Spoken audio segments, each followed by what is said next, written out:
Hi, this is Betty, Hey, this is Fran. and this is Total Tactics Football. Fran, what a comeback from Manchester United, something they desperately needed. A great result against a excellent Southampton side. How did you feel Ole set up the game today, and how did Manchester United perform? Yeah, so I think United opted once again for this kind of double striker formation where Martial was out. And so you saw Rashford and Greenwood play in this sort of 4-3-1-2 structure. And I think it really benefits playing with someone like Alex Telles, for example, because he is much more of a better offensive presence, and his ability to link up as well on the left and also create crosses as well is much more better utilized when they have a more narrow midfield.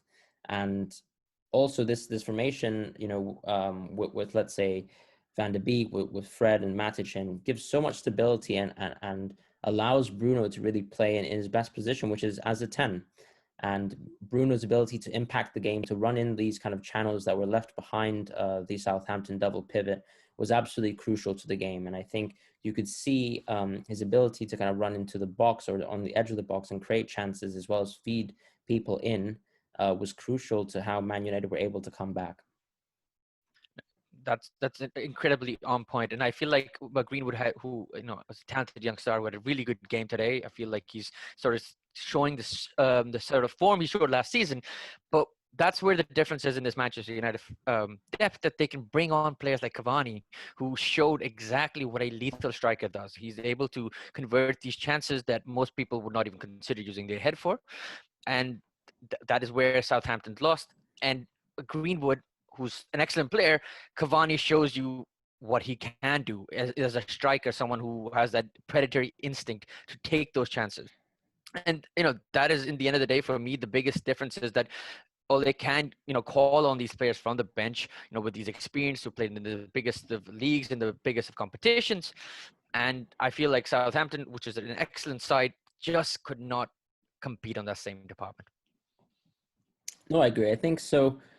When we look at the midfield, having Bruno there as a 10, it just really allows for someone like Van de Beek to play a little bit more offensively because they're shielded by, Matic and Fred, as I mentioned. And so I think the only thing going forwards with this United side, if they want to stick with this tactical style, is to really look at the kind of chemistry between Bruno and Van de Beek. I thought Van de Beek performed extremely admirably. You can see this over the top ball that he sends to Rashford as a key example of the kind of opportunities he creates and the kind of vision he has as well on this side.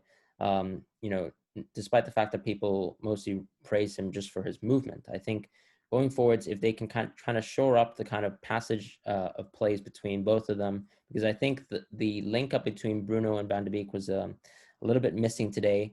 They were not understanding each other's movements and weren't really moving into the positions that each other wanted to provide. But I think, if they can kind of link up properly, then we'll kind of see United once again show these sort of devastating kind of fast build-ups, very fast interplays that will kind of that really led them to that Champions League sort of spot last season. Well, that's the difference, right? Like, so Southampton side are the players who are on that same wavelength. They play in with a certain same formation, same style, same people at the same time, and that kind of, like you mentioned, gives you that sort of familiarity with your teammates. You're able to understand each other's runs, your weaknesses, and strengths. But the question is, how do you feel that how Ralph Hasenhuttl has done such a great job so far can be a bit stubborn with his tactics? And do you think that maybe they should have shifted away from a two-man midfield when you are 2-0 up and you're struggling against a United side that's desperate for a result?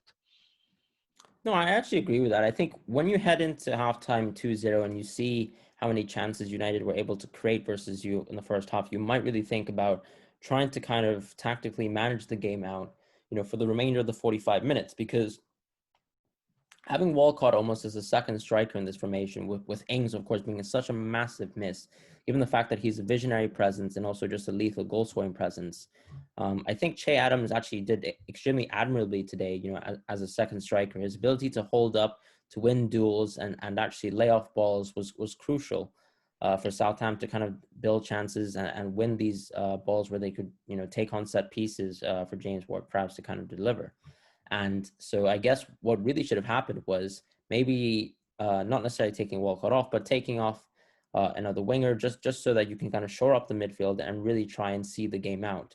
Because with Southampton, of course, we don't see the same sort of depth. They don't necessarily have, the ability to kind of call on another striker or another winger to kind of cause damage the same way that United can with Cavani. So realistically, I think he should have just tried to see the game out and try to get a result because I think things really favored them, from an expected goal standpoint in the second half. One thing that I really did love about Southampton as well this game, apart from James Ward-Prowse's, impeccable precision, was I think Kyle Walker-Peters had a really great impact on the game. His ability to make these darting runs and interceptions really gave Southampton a bit of a kick on that right-hand side, and his ability to kind of, for example, take on shots as well, move into offensive positions and create by himself was evident as well on his chance on goal.